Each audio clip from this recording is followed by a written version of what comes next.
118쪽을 보시는데요.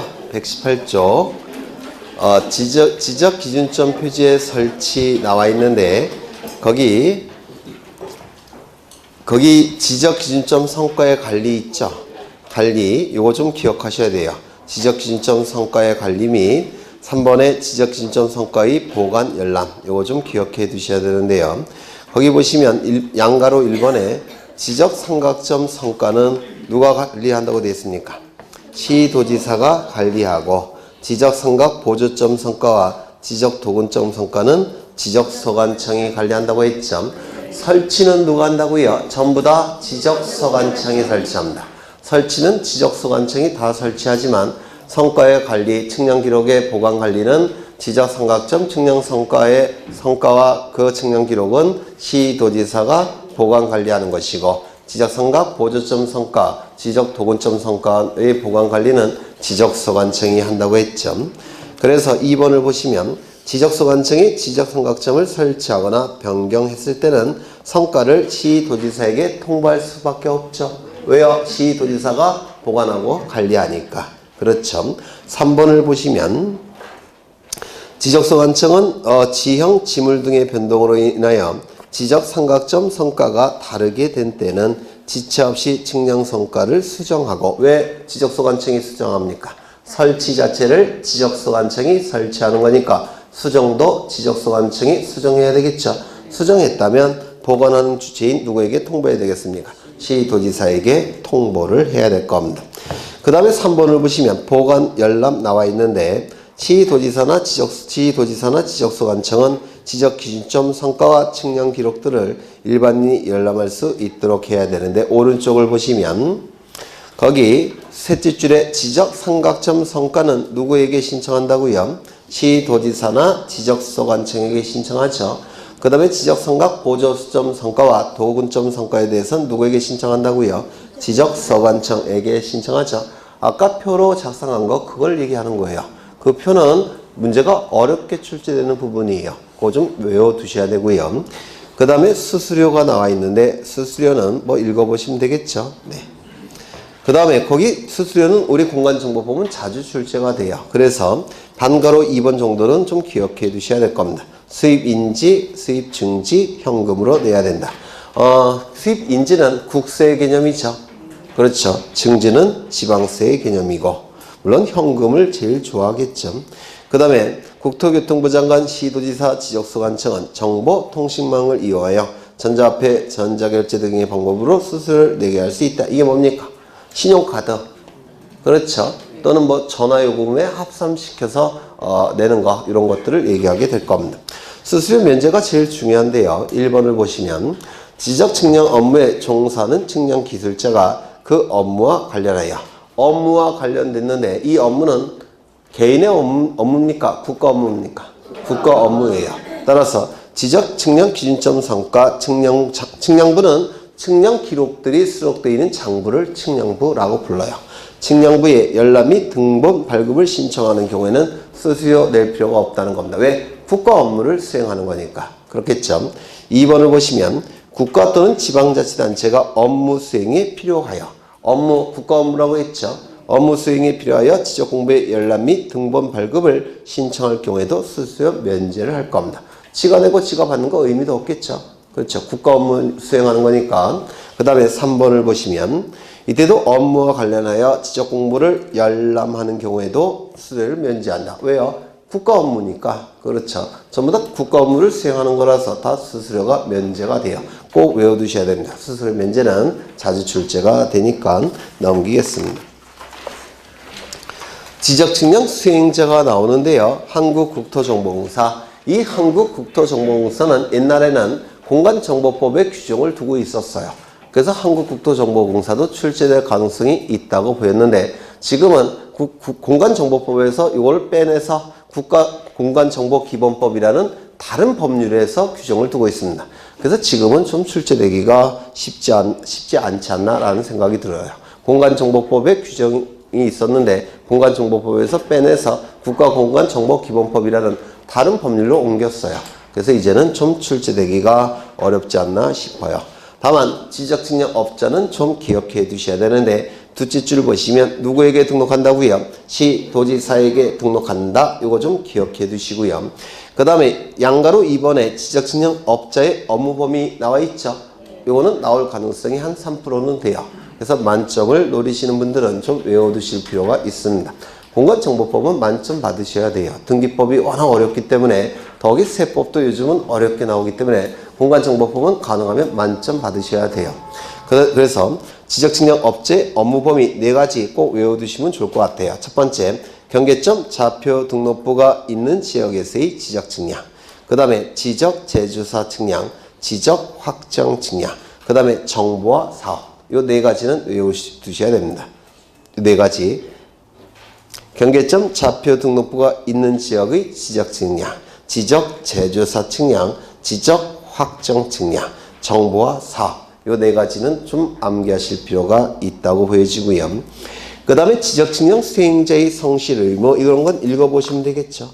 한 페이지 넘겨보시면 지적 측량 수행자의 손해 배상 책임, 이런 것들도 읽어보시면 될 겁니다.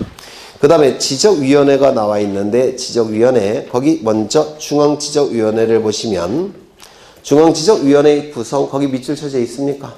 아직 안 돼 있죠? 네. 첫 번째 기억에 위원장 1명과 부위원장 1명을 포함하여, 위원장 1명과 부위원장 1명을 포함하여 밑줄 치시고 포함에 동그라미 치십니다. 제외가 아니라 포함이에요. 5명 이상 10명 이하 밑줄 치십니다.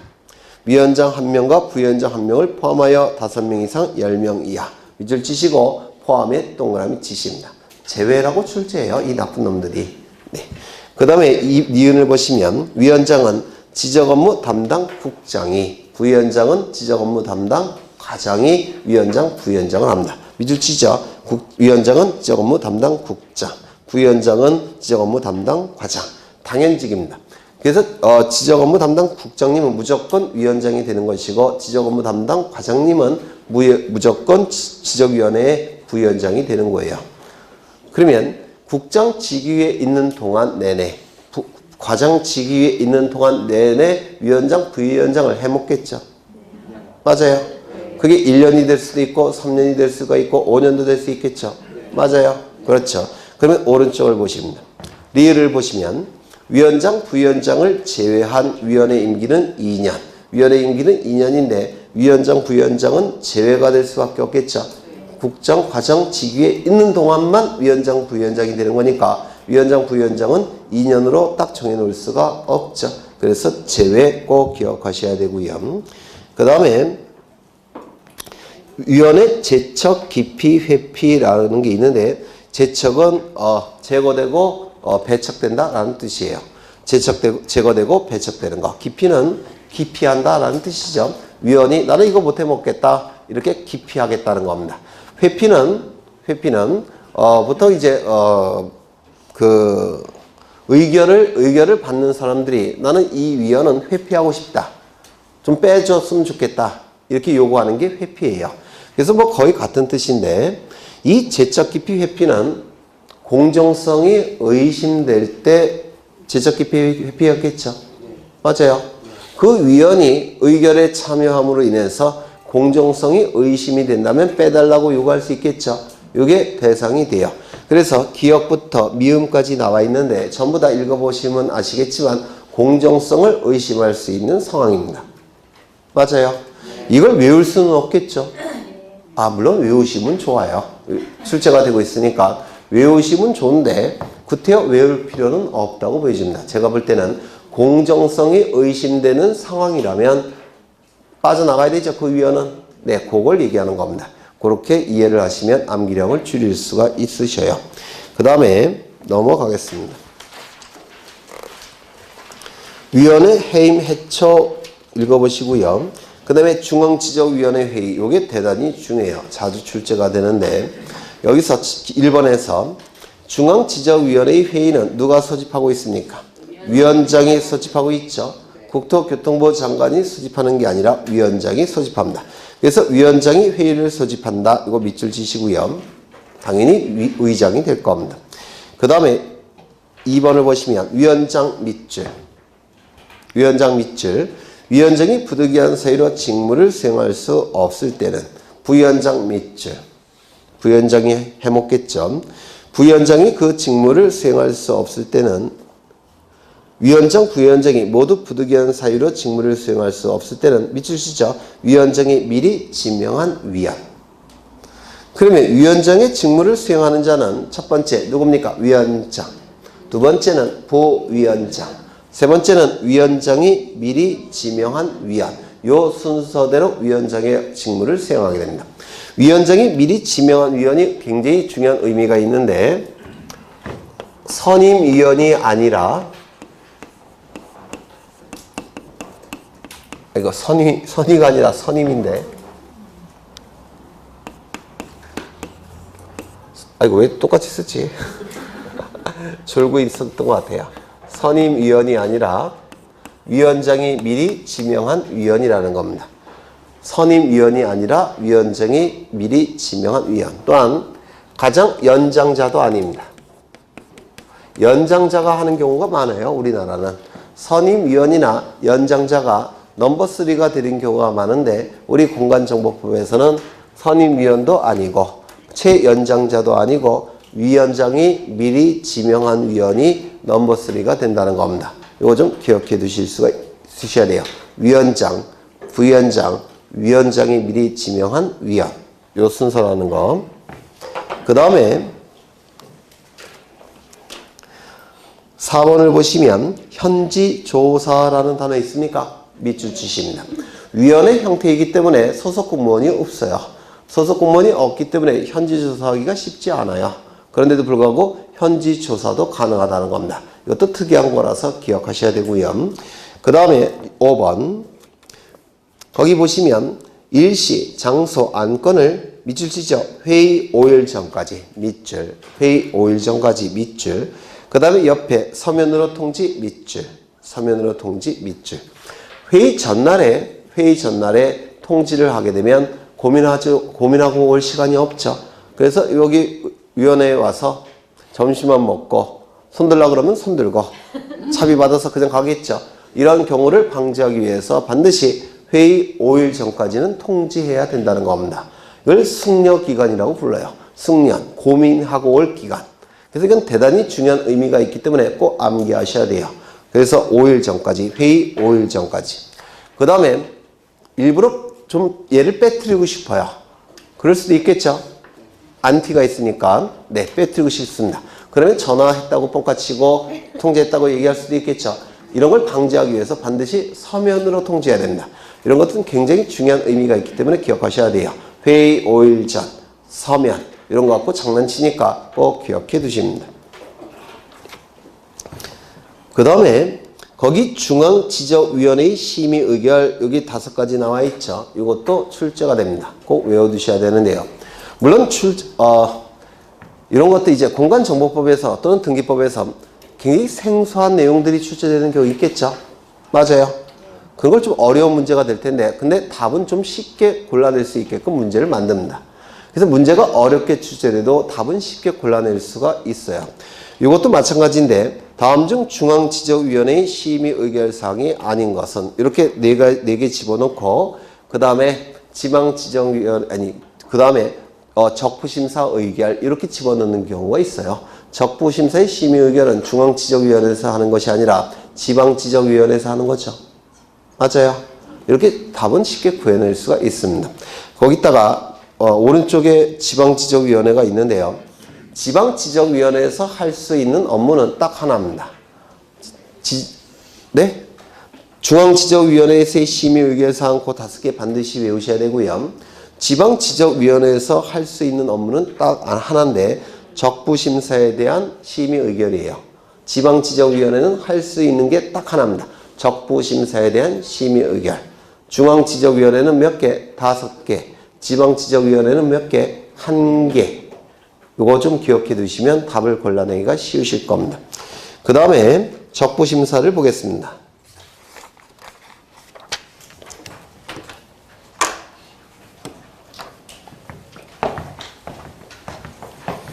지적 측량을 하게 되면 그 성과들이 나오겠죠. 맞아요. 지적 측량을 하게 되면 그 성과들이 나올 겁니다. 이걸 측량 성과라고 부르는데요. 이 지적 측량을 하게 되면 그 성과들이 나오는데 그 성과들이 적법한지 부적법한지 심사를 청구하는 것. 이를 지적측량 성과 적부심사 청구라고 부릅니다. 이 성과라는 것은 지적측량 수행자가 한 결과물이 있죠. 이걸 측량 성과라고 부르고요. 보통 이 측량 성과는 검사 측량을 받죠. 맞아요. 지적소관청에 검사 측량을 거치죠. 검사 측량을 하게 되면 이걸 검사 성과라고 불러요. 그래서 이건 검사 성과를 얘기하는 겁니다. 그래서 지적소관청에 검사까지 거친 성과들, 이걸 검사 성과를 얘기하는 건데, 지적 측량의 성과가 적법하게 이루어졌는지 부적법하게 이루어졌는지 심사를 청구하는 것, 지적 측량 적부심사 청구라고 부릅니다. 보통 이거를 생략해요. 그래서 지적 측량 적부심사 청구라고 하는데, 이 적부심사는 두 가지가 있죠. 적부심사와 재심사 청구가 있을 겁니다. 처음에 청구하는 것을 지적측량 적부심사 청구, 두 번째 청구하는 것을 지적측량 적부 재심사 청구 이렇게 얘기합니다. 그래서 이 적부심사는 두 번 청구할 수가 있어요. 처음에는 적부심사 청구, 두 번째는 재심사 청구. 이 적부심사를 청구할 수 있는 자는 꼭 외우셔야 되는데, 토지 소유자 또는 이해관계인.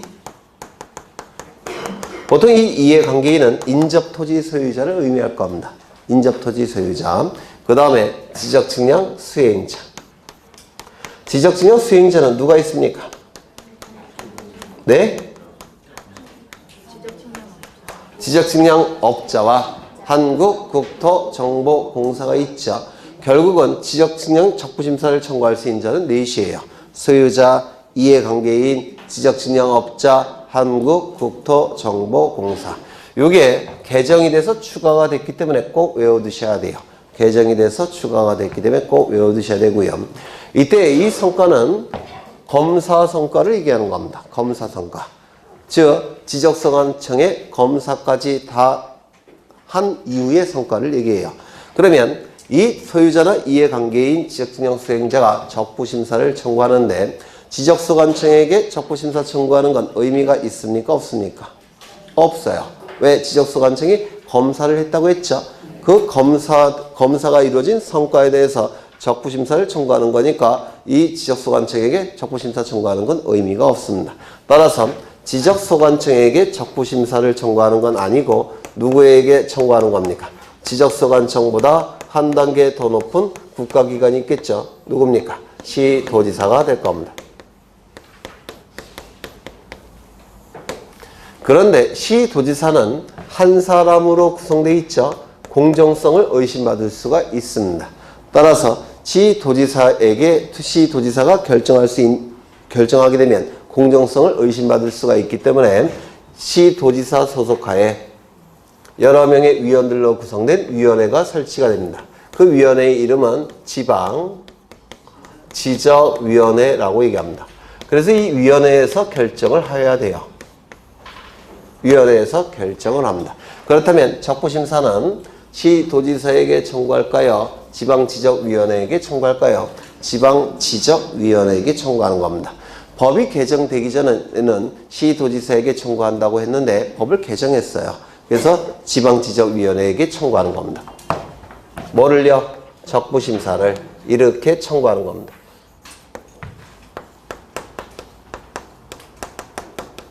적부심사 청구는 지방지적위원회에게 청구하는 겁니다. 그런데 이놈의 지방지적위원회는 위원회 형태이기 때문에 소속 공무원이 없어요. 소속 공무원이 없기 때문에 위원회가 직접 잡무를 처리해야 되는데, 문제는 위원회가 잡무를 처리하기엔 좀 그렇죠. 그렇죠. 그래서 잡무를 누가 처리해 줘야 되냐면 시도지사가 처리해 줘야 돼요. 시도지사 소속의 공무원이 잡무를 처리해 줘야 돼요. 따라서 청구 자체는 지방지적위원회에게 청구하는 거지만 청구서는 이렇게 제출합니다. 적부심사 청구서는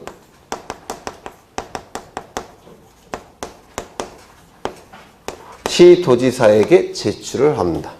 청구 자체는 지방지적위원회에 해야 되지만 청구서 자체는 시도지사에게 제출해야 돼요. 그래야지만 시도지사 소속 공무원이 전무를 처리할 수가 있기 때문에 그래요. 복사도 해야 되고, 그렇죠. 여러 개 조사도 해봐야 되고, 그렇죠. 그래서 청구서는 시도지사에게 제출하는 것이고, 그 다음에 지방지적위원회에게 청구하는 겁니다. 이걸 우리 공간정보법은 어떻게 표현하냐면 시도지사를 거쳐 지방지적위원회에 청구한다, 이렇게 표현합니다. 다시요. 시도지사를 거쳐 지방지적위원회에 청구한다. 자주 출제가 됩니다. 좀 기억해 두셔야 돼요. 그런데 대통령령에서는 어떻게 규정하고 있느냐면 시도지사를 거쳐 지방지적위원회에 제출한다, 이렇게 표현하고 있어요. 시도지사를 거쳐 지방지적위원회에 제출한다. 법률에서는 시도지사를 거쳐 지방지적위원회에 청구한다. 대통령령에서는 시도지사를 거쳐 지방지적위원회에 제출한다. 두 개를 다 기억해 두셔야 됩니다. 두 개를 다. 혹시 제가 이거 프린트 나눠드린 적 있습니까? 있어요? 네? 없어요? 네. 프린트 해봤자 이 그림이에요. 똑같이 그린 겁니다. 그러면 청구서는 시도지사에게 제출한다고 했죠. 시도지사는 가지고 있을 필요가 없죠. 이쪽으로 보낼 겁니다. 30일 이내에 회부합니다. 회부가 이루어지면 지방지적위원회에서는 60일 동안 열심히 심의하고 의결을 할 겁니다. 이 의결이 이루어지기 위해서는 위원 과반수 이상이 출석을 해야 됩니다. 그리고 출석한 위원 과반수 이상의 찬성이 있어야 돼요. 과반수 이상의 출석이 있어야 되고 출석한 위원 과반수 이상의 의결이 있어야 됩니다. 사안이 복잡한 경우도 있겠죠. 사안이 복잡한 경우, 즉 부득이한 사유가 있는 경우는 30일을 넘지 않는 범위 내에서 한 번만 연장이 가능해요. 그런데 이 연장 결정은 반드시 의결로서 연장을 결정하는 겁니다. 의결로서 연장을 결정해야 되듯이 시도지사가 연장을 결정할 수는 없습니다. 그리고 위원장이 연장을 결정할 수도 없어요. 반드시 위원회 의결로서 연장을 결정합니다. 재장기간은 며칠이 될까요? 90일이 될 겁니다. 의결이 이루어졌다면 가지고 있을 필요는 없겠죠. 지체 없이 송부합니다.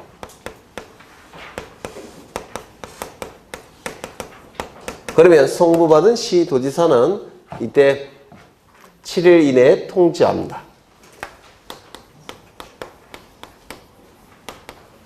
그런데 누구에게 통지하느냐면 이걸 좀 기억해 두셔야 되는데 청구인 및, 그렇죠, 청구인 및 이해관계인에게 통지를 해준다.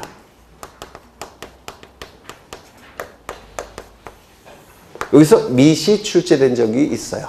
청구인 및 이해관계인에게 통지합니다. 7일 이내.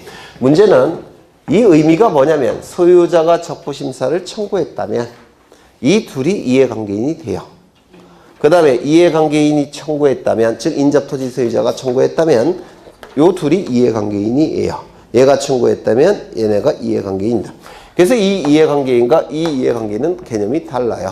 결국은 누구에게 통지할까요? 전부에게 7일 이내에 통지하는 겁니다. 그러면 통지를 받은 자는 고민하겠죠. 고민할 수 있는 기간은 90일입니다. 90일 꼭 기억해 두셔야 돼요. 그래서 받아들일지 또는 다시 한번 청구할지 고민을 해봐야 될 겁니다. 며칠 동안? 90일 동안. 90일 꼭 기억하셔야 돼요. 이때 받아들일 수도 있지만 다시 한번 청구할 수도 있겠죠. 이를 적부 재심사 청구라고 부를 겁니다. 적부 재심사 청구는 시도지사 이쪽으로 가 의미가 없겠죠. 번복하지 않을 테니까 한 단계 더 위로 가야 될 겁니다. 한 단계 더 위는 누굴까요? 국토교통부 장관이 됩니다. 그래서 국토교통부 장관이 될 텐데 이놈의 장관도 한 사람으로 구성되어 있기 때문에 공정성을 의심받을 수가 있어요. 따라서 이 국토교통부 장관 소속하에 여러 명의 위원들로 구성된 위원회가 설치가 돼야 됩니다. 그 위원회 이름은 중앙지적위원회라고 불러요. 중앙지적위원회.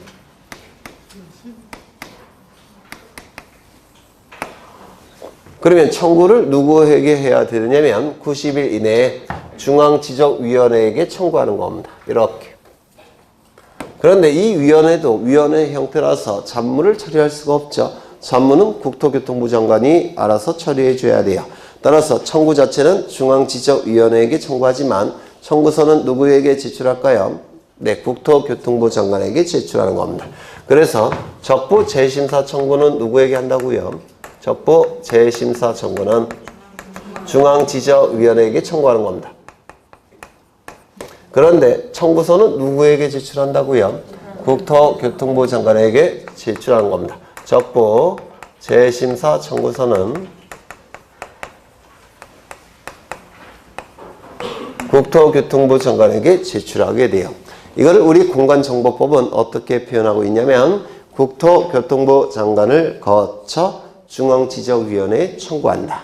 대통령령에서는 국토교통부 장관을 거쳐 중앙지적위원회에 제출한다. 두 개를 다 기억하셔야 돼요. 뭘로 출제될지 모르니까 다시요. 법률에서는 국토교통부 장관을 거쳐 중앙지적위원회에 청구한다. 대통령령에서는 국토교통부 장관을 거쳐 중앙지적위원회에 제출한다. 두 개 다 기억해 두셔야 됩니다. 그러면 청구서를 받은 국토교통부 장관은 가지고 있을 필요 없죠. 30일 이내에 회부할 테고. 회부가 이루어지게 되면 중앙지적위원회에서는 60일 동안 열심히 심의하고 의결을 할 겁니다. 의결이 이루어질 때는 위원회 위원 과반수 이상이 출석해야 되고 위원회 위원 과반수 이상이 출석해야 되고 출석한 위원 과반수 이상의 찬성이 있어야지만 의결이 이루어질 겁니다. 사안이 복잡한 경우에는 의결로서 30일을 넘지 않는 범위 내에서 한 번만 연장이 가능합니다. 그래서 적부 재심사도 최장 기간은 90일이에요. 그렇죠. 이때 의결이 이루어졌다면 지체 없이 송부할 테고 송부를 받은 국토교통부 장관은 통지하겠죠. 통지할 겁니다. 7일 이내에 통지하게 될 겁니다.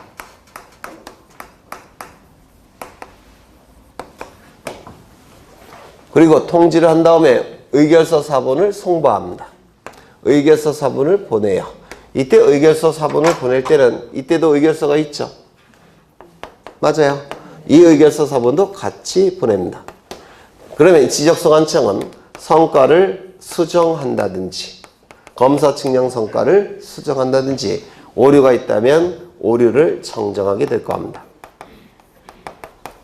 이러한 절차를 통해서 적부심사와 재심사가 이루어지는데요. 순서까지 출제합니다. 순서까지. 순서 어렵지 않죠? 보시면 똑같지 않습니까? 여기도 똑같잖아요. 똑같죠? 다른 건 이거 하나네. 이게 똑같은 이유가 적부 재심사에 관한 규정이 적부심사에 준용이 돼요. 준용 규정에 의해서 절차가 똑같아요. 암기하는 게 어렵지 않습니다. 이거 좀 외워두셔야 돼요. 책을 보겠습니다. 125쪽을 보시면 지적측량 적부심사 청구라고 되어 있는데 청구는 누가 한다고요? 소유자, 이해관계인, 지적측량 수행자. 그렇죠. 거기 밑에 보시면 시도지사를 거쳐 지방지적위원회에 적부심사를 청구할 수 있다 이렇게 되어 있죠. 시도지사를 거쳐 지방지적위원회에 청구하는 겁니다. 대통령령에는 어떻게 되어 있다고요? 시도지사를 거쳐 지방지적위원회에 제출한다. 두 개 다 기억해 두셔야 돼요. 그 밑에 있네요. 동글뱅이 2번의 두째 줄에 시도지사를 거쳐 지방지적위원회에 제출해야 된다 이렇게 되어 있죠. 두 개 다 기억하셔야 돼요. 법률과 대통령령 둘 다 기억하셔야 되고요. 그 다음에 회부 나와 있는데 30일 이내 회부 있습니까? 30일 이내 회부한다고 했죠. 네. 그 다음에 심의 의결을 보시면 60일 이내 심의 의결해야 된다. 있습니까? 있죠. 60일 이내. 그 다음에 밑에 보시면 의결을 거쳐 30일 이내 한 번만 연장할 수 있다고 되어 있죠. 네. 의결을 거쳐야 됩니다. 의결로서 연장을 결정하게 될 거예요. 넘기겠습니다. 거기 4번에 시도지사에게 지체 없이 송부하게 될 텐데 거기 둘째 줄을 보시면 처음부터 읽어보죠. 지방지적위원회는 지적측량 적부심사를 의결했다면 대통령령으로 정하는 바에 따라 의결서 사본을 작성하여 시도지사에게 송부해야 된다. 이렇게 되어 있습니까? 그렇죠. 여기서 대통령령으로 정하는 바가 뭐냐면 지체 없이입니다. 대통령령을 찾아보면 지체 없이 이렇게 되어 있어요. 그래서 지체 없이 송부를 하는 겁니다. 그 옆에 밑줄 치죠.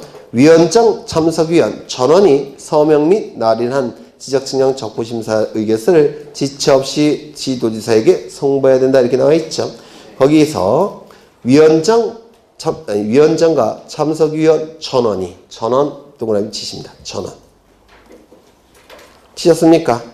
그 다음에 서명 및 날인 및 동그라미 치십니다. 서명 또는 날인이 아니라 서명 및 날인이에요. 사인한 다음에 도장 찍으라는 겁니다. 특이하죠? 그렇죠. 이거 특이한 거예요. 그래서 기억해 두실 필요가 있고요. 그 다음에 거기 밑에 보시면 7일 이내에 있습니까? 있죠. 옆에 청구인 및 이해관계인 있습니까? 밑에 동그라미 치십니다. 및. 그 다음에 그 밑에 보시면 지적측량 적부 재심사를 청구할 수 있음을 서면으로 알려야 된다. 이렇게 돼 있죠. 7일 이내에 시도지사가 청구인 및 이해관계인에게 통지할 때는 90일 이내에 재심사를 청구할 수 있음을 서면으로 알려야 됩니다. 서면 동그라미 치십니다. 치셨어요? 네. 그 다음에 적부 재심사 다 똑같아요. 거기 두째 줄을 보시면 국토교통부 장관을 거쳐 중앙지적위원회에 재심사를 청구한다 이렇게 돼 있죠. 그 밑에 줄을 보시면 국토교통부 장관을 거쳐 중앙지적위원회에 제출한다 이렇게 돼 있죠. 이게 의미가 다른 게 아니라 똑같은 거예요. 하나는 법률에서 규정하고 있는 것이고 하나는 대통령령에서 규정하고 있는 것이고 그 다음에 그 밑에 보시면 위원장 참석위원 전원이 서명 및 날인한 의결서를 지체 없이 국토교통부 장관에게 송부한다 이렇게 돼 있죠. 이게 준용 규정으로 되어 있기 때문에 절차가 똑같아요. 그래서 암기하는 게 어렵지 않습니다. 이게 준용 규정으로 되어 있기 때문에 그래서 거기 쭉 나와 있습니다. 준용 규정. 오른쪽을 보시죠. 6번을 보시면 재청구 금지라고 되어 있는데 지방지적위원회 의결이 있은 후 재심사 청구 기간 며칠이죠? 90일이죠. 재심사를 청구하지 않는다면 90일이 경과가 됐을 때 확정이 된 겁니다. 확정이 됐으니까 더 이상 청구할 수 없겠죠. 맞아요. 그 옆에 보시면 중앙지적위원회 의결이 있는 경우 청와대 재심사 청구할 수 있습니까? 청와대 없죠. 확정이 된 겁니다. 그래서 적부심사 의결이 이루어진 후 통지받은 후 90일이 경과가 되면 확정이 되는 것이고 중앙지적위원회 의결이 이루어지면 확정이 됐기 때문에 더 이상 청구할 수가 없게 됩니다. 이를 일사부재의 원칙이라고 불러요. 들어보셨습니까? 일사부재의 원칙. 한 번 처리된 안건은 한 번 결정된 일은 일사자예요. 부재의. 다시 의결할 수 없다라는 겁니다. 일사부재의 원칙이라고 불러요. 요게 네. 되셨을까요? 네. 드디어 끝났네. 끝났죠? 네. 이제 등기법을 보겠습니다. 등기법. 앞에는 뭐 다 시험에 나올 거 별로 없을 테고 어디를 보시냐면 등기소라는 게 나오죠. 등기소. 찾으셨습니까? 130쪽에 146쪽에 등기소. 이 등기소 정말 여러 번 한 건데요. 먼저 등기의 개념을 먼저 보시는데 부동산 등기 누가 하는 겁니까? 네? 등기소에 있는 등기관이 하는 것이죠. 무엇을 등기하는 겁니까?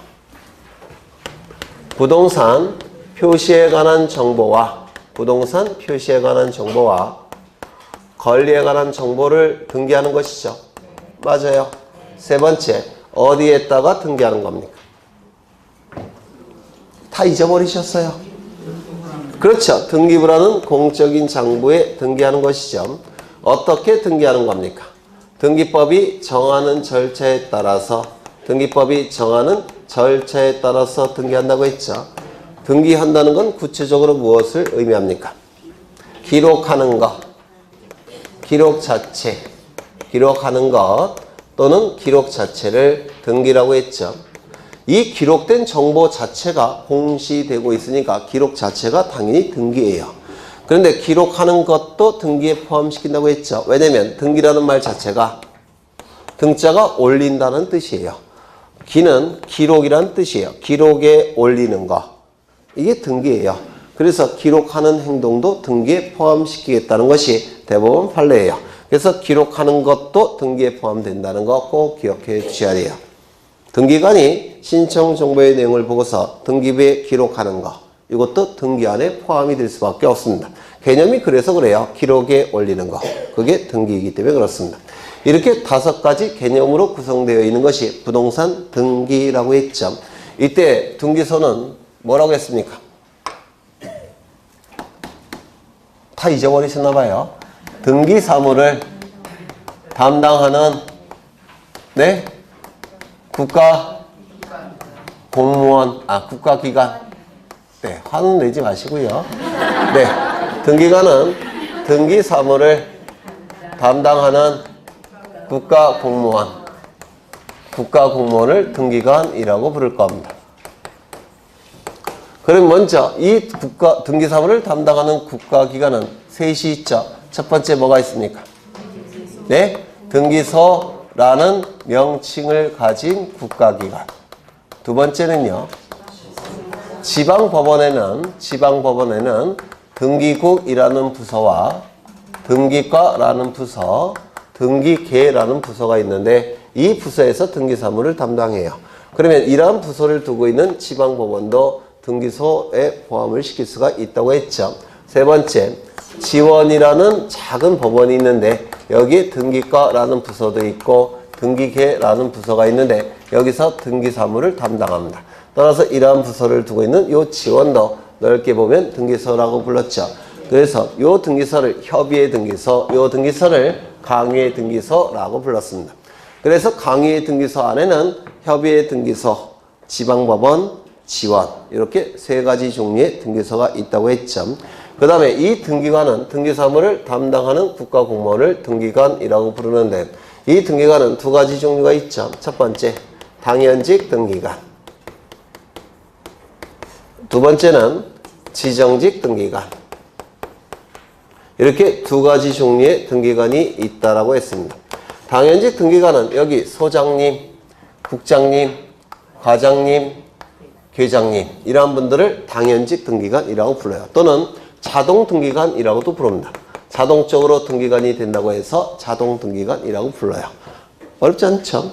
그 다음에 이 지정직 등기관은 4급, 5급, 6급, 7급 법원 공무원 중에서 누가 지정합니까? 지방법원장이나 또는 지원장이 등기관으로 지정한 자, 그 자를 지정직 등기관이라고 했죠. 이때 지정권자가 누구인지 이게 가장 중요하다라고 했습니다. 그 다음에 이 4급 법원 공무원을 뭐라고 부르냐면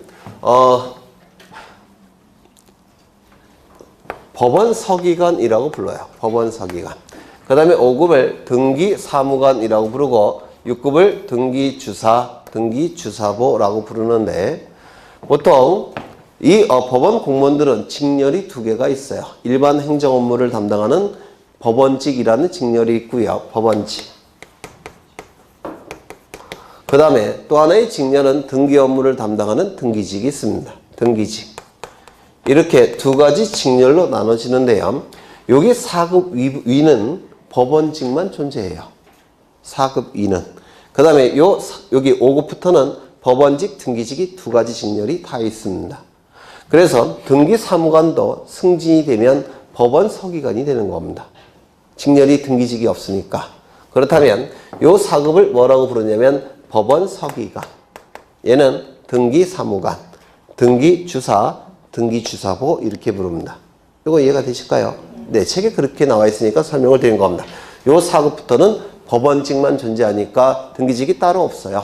그래서 등기서기관이라고 부르고요. 요 밑에는 등기직이 별도로 있습니다. 따라서 일반 행정직인 법원직 중에서 등기관을 지정하면 안 되겠죠. 그래서 여기서는 등기사무관, 등기주사, 등기주사보 이렇게 얘기합니다. 이 중에서 누가 지정권자라고요? 지방법원장이나 지원장이 지정권자가 될 겁니다. 일단 개념을 이 정도 보시면요. 등기소부터 보시죠. 거기 보시면 등기소를 보시면 등기소에 관할이 나오는데 관할은 담당한다는 뜻이에요. 어느 등기소가 담당하느냐 이를 관할등기소라고 부르는데 거기 둘째 줄을 보시면 부동산 소재지를 관할하는 이런 표현이 있죠. 부동산 소재지를 담당하고 있는 등기소에서 그 등기사무를 처리하게 됩니다. 그때 그 밑에 줄 보시면 담당 등기소는 일반적으로 행정구역인 시군구를 기준으로 한다 이렇게 돼 있죠. 이게 한 번 출제가 되는데 보통 시군구마다 등기소가 하나씩 있습니다. 그런데 넓은 지역이라고 한다면 인구도 많고 넓은 지역이라고 한다면 하나의 시군구 안에 2개의 등기소가 설치될 수도 있고 좁은 지역이고 토지의 개수, 부동산의 개수가 적을 때는 2개 이상의 시군구가 하나의 등기소가 설치될 수도 있습니다. 따라서 대체적으로 이렇게 일반적으로 이런 표현이 나오는 겁니다. 뭐라고 출제가 된 적이 있느냐면 반드시 행정구역인 시군구를 기준으로 정해진다. 이렇게 틀린 지문으로 출제된 적이 있습니다. 뭐 어려운 건 아니죠. 일반적으로 반드시가 아니라는 겁니다. 그 다음에 관할의 지정이라는 문구가 나오는데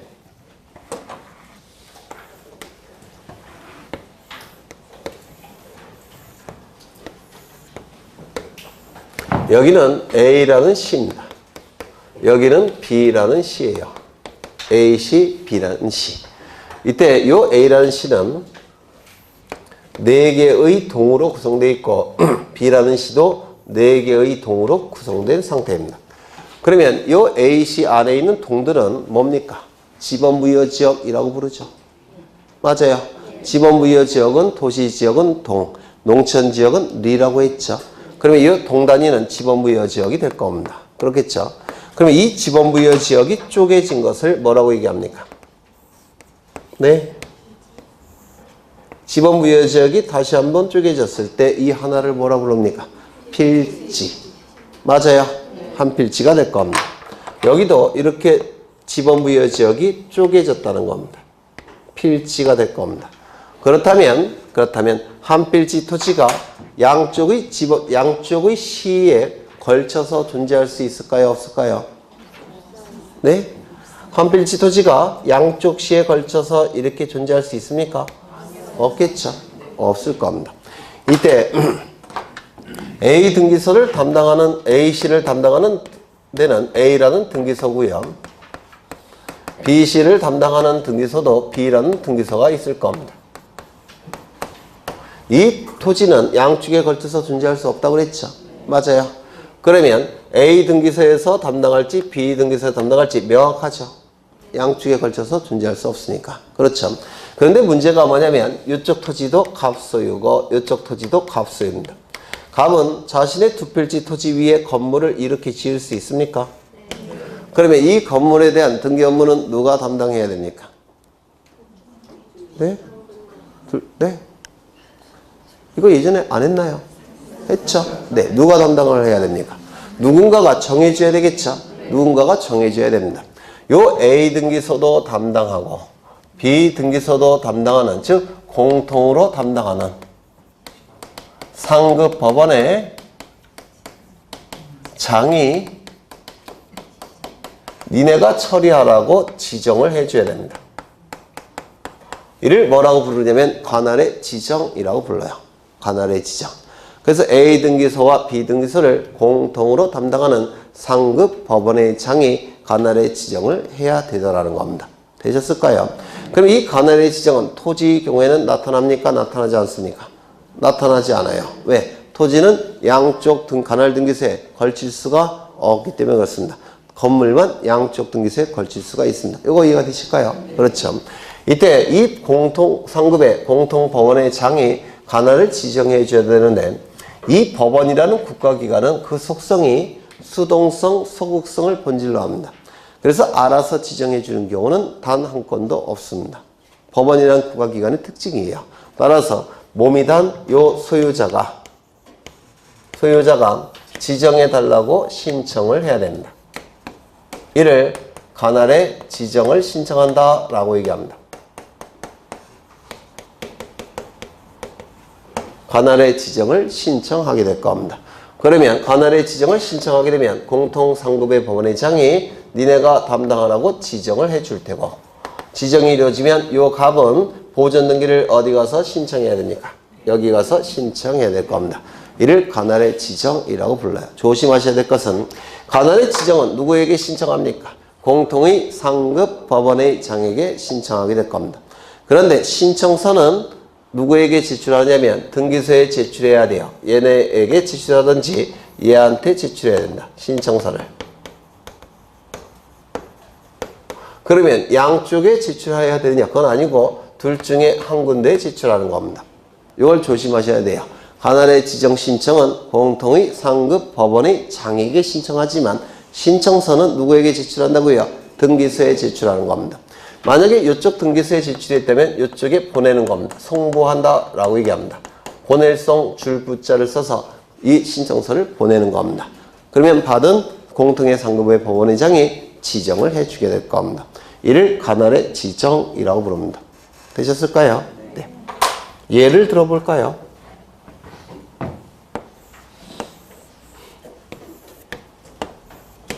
여기는 수원시예요. 여기는 성남시입니다. 건물은 이렇게 존재할 수 있을까요? 없을까요? 있겠죠? 토지는요? 없겠죠? 토지는 이렇게 존재할 수 없고 건물은 이렇게 존재할 수 있습니다. 이 건물을 신축한 자는 갑인데요. 갑은 보존등기를 신청하고자 합니다. 어느 등기소에 가서 보존등기 신청할지 이게 고민돼요. 그렇죠? 요 수원시는 수원 등기소가 있겠죠? 요 성남시는 성남지방법원, 성남지원 등기과가 등기소예요. 성남지방법원 등기과가 등기사무를 처리합니다. 그래서 이 성남지원이 등기소예요. 그러면 공통입니까? 아닙니까? 아니겠죠. 그럼 올라갈 겁니다. 올라가면 수원 등기소. 수원 등기소가 될 테고, 여기는요? 성남지원이겠죠. 아, 여기 똑같이 썼네. 네. 어쩐지. 수원지방법원. 여기는요? 수원지방법원. 맞아요. 성남시도 경기도 아닙니까? 경기도는 수원지방법원에서 처리를 해요. 그래서 경기도 위쪽은 의정부지방법원, 경기도 아래쪽은 수원지방법원. 그래서 경기도는 지방법원이 2개 있어요. 이렇게. 그러면 이제 공통입니까? 공통이죠. 공통이니까 요 갑은 공통의 상급 법원의 장에게, 수원지방법원장에게 관할의 지정을 신청합니다. 그러면 요 수원지방법원의 장은 니네가 처리하라고 지정해 줍니다. 그러면 요 수원 등기소에 가서 보존등기를 신청해야 되겠다는 겁니다. 어려우셔요? 안 어려운 것 같은데. 그렇죠? 그럼 어려운 것도 좀 볼까요?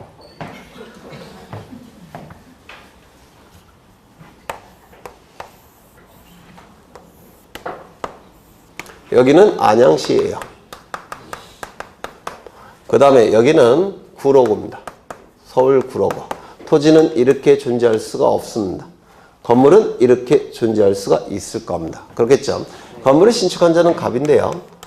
이 안양시는 안양등기소가 있습니다. 구로구는 서울 남부지방법원 등기국이 등기소예요. 서울 남부지방법원 등기국이 등기소입니다. 그러면 공통입니까? 아닙니까? 아니죠. 올라가야 돼요. 안양등기소는 이건 경기도에 있죠. 경기도에 있으니까 지방법원, 담당 지방법원 누구겠습니까? 남쪽이니까. 북쪽은 의정부지방법원, 남쪽은 수원지방법원. 여기는 수원지방법원으로 가야 될 겁니다. 그러면 공통입니까? 아닙니까? 아니죠. 서울은 지방법원이 5개가 있어요. 5개가. 남부지방법원, 북부지방법원, 그 다음에 오른쪽이 동부인가요? 동부지방법원, 서부지방법원, 중앙지방법원. 이렇게 5개가 있는데 구로구는 어느 쪽에 있습니까? 남쪽에 있죠. 서울 남부지방법원이에요. 공통이지 않죠? 그러면 또 올라가야 됩니다. 올라가면 어디냐면 서울고등법원이에요. 고등법원은 5개가 있습니다. 우리나라에. 서울고등법원은 서울시, 경기도, 강원도를 담당합니다. 끝발이 되게 세겠죠? 네. 그 다음에 경상남도에는 부산고등법원, 그 다음에 경상북도에는 대구고등법원, 그 다음에 충청도에는 남도, 북도를 아우르는 대전고등법원, 그 다음에 전라도는 남도, 북도를 아우를 수 있는 광주고등법원. 이렇게 5개 맞나? 서울고등법원, 그 다음에 강주고등법원, 대구고등법원, 부산고등법원. 하나가 빠졌는데 대전고등법원. 이렇게 5개가 있습니다. 그러면 여기는 경기도니까 서울고등법원이죠. 서울고등법원. 여기는요 마찬가지로 서울고등법원이에요. 그래서 서울, 경기도, 강원도는 다 서울고등법원이 담당해요. 드디어 공통입니까? 네. 공통이죠. 따라서 갑은 관할의 지정을 서울고등법원의 장에게 신청할 겁니다. 그러면 지정해 주겠죠. 니네가 처리하라고. 그럼 보존등기는 안양등기소에 가서 처리를 해야 될 겁니다. 이해가 되실까요? 네. 이해되시면 하나 더 해보죠. 안타깝게도 이거 다 기출문제예요. 네, 기출문제예요. 네, 제가 만든 게 아니라 나쁜 놈들이 별 문제를 다 내죠. 여기는 영동군입니다. 이것도 기출지문이에요. 충청북도 영동군이에요. 제 고향 옆 동네인데, 네, 저는 계산군. 여기는 옆 동네. 네, 영동군. 여기는 충북 김천시입니다. 토지는 이렇게 존재할 수 있습니까? 없어요. 건물은 이렇게 존재할 수가 있습니다. 갑이 소유하는 건물인데요. 그러면 이 영동군은 영동지원 등기계에서 등기사무를 처리합니다. 요 김천시는 김천지원 등기계에서 등기사무를 처리해요. 그러면 공통입니까? 아닙니까? 아니죠. 그러면 올라갈 겁니다. 이 영동군은 충청북도에 있어요. 보통 도청 소재지에 지방법원이 하나씩 있습니다. 그래서 지방법원장은 도지사급이라고 얘기해요. 여기에 지방법원마다 도마다 지방법원이 있으니까 충청북도니까 청주 쪽에 있겠죠. 청주지방법원. 여기는요. 김천시는 경북에 있어요. 경북. 그러면 어디겠습니까? 대구지방법원. 공통입니까? 아닙니까? 아니죠. 그럼 또 올라가야 돼요. 그러면 올라가면 충청남도와 북도를 담당하고 있는 법원이 대전고등법원이에요. 대전고등법원. 그 다음에 대구는 경상북도는 권력자를 여러 명 배출했죠. 그래서 북도 하나 있고 남도 하나 있습니다. 남도는 부산고등법원에서 처리하고요. 북도는 대구고등법원에서 처리해요. 그러면 여기 올라가면 어디겠습니까? 대구고등법원. 여기는 대전고등법원. 그랬더니 어떤 분이 일치하네. 달라요. 다른 겁니다. 대전고등법원, 대구고등법원. 또 올라가야 되겠죠? 네, 대법원입니다. 대법원. 드디어 공통이네요. 그죠? 그러면 이 대법원의 장에게 갑은 관할의 지정을 신청합니다. 물론 보지도 않을 거예요, 이놈이. 밑에 직원들이 보겠죠. 네. 그러면 대법원장은 이제 지정을 해줄 겁니다. 니네가 처리하라고. 이를 관할의 지정이라고 불러요. 그렇죠. 그래서 단계적으로 올라가는 겁니다. 이런 문제도 출제가 됐어요. 예전에. 그러면 책을 좀 보겠습니다. 거기 136쪽에 관할의 지정이 있는데 거기 첫째 줄 보시면 여러 개의 등기소의 관할구역에 걸쳐 있을 때는 신청에 의하여 그 각 등기소를 관할하는 상급법원의 장이 등기소를 지정한다 이렇게 나와 있죠. 이걸 관할의 지정이라고 부릅니다. 오른쪽을 보시면 방법 나와 있는데요. 둘째 줄에 각 등기소를 관할하는 상급 법원의 장에게 신청한다 이렇게 나와 있죠. 공통의 상급 법원의 장에게 관할의 지정을 신청하는 겁니다. 니은을 좀 기억하셔야 되는데 등기소 중 어느 한 등기소에 신청서를 제출한다 되어 있습니까? 지정의 신청은 공통의 상급 법원의 장에게 신청하는 거지만 신청서는 누구에게 제출한다고요? 등기소 중 한 등기소에 신청서를 제출하는 겁니다. 이게 법무사 시험에는 종종 나와요. 그 다음에 나머지는 쭉 읽어보시면 될 것 같아요. 잠시 쉬었다가 관할의 위임 보겠습니다.